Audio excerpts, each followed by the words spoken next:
วันดีสนุกฟรีดีทุกวันวันดีโหลดฟรีได้แล้ววันนี้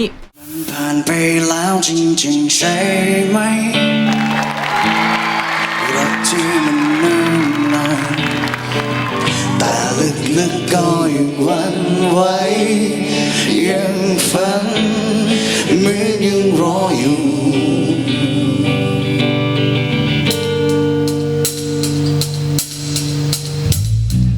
นาฬิกาเรือนเก่าอาจไม่มีความหมายแค่ผ่านพ้นไปอาจไม่สำคัญแต่นา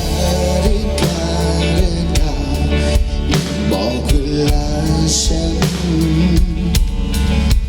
บอกว่าครั้งหนึ่ง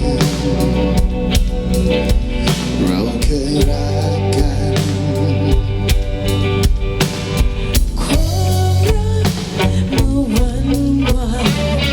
ความฝันที่เคยต้องการมองเข็มนาฬิกาอยู่เรียบเดิ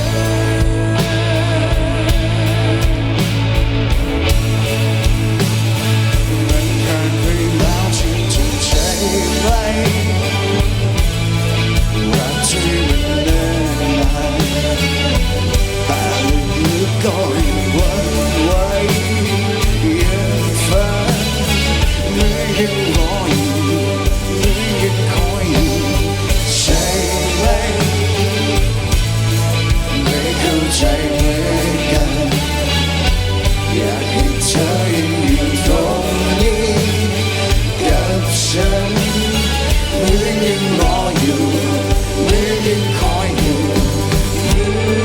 อนว่ายังอยู่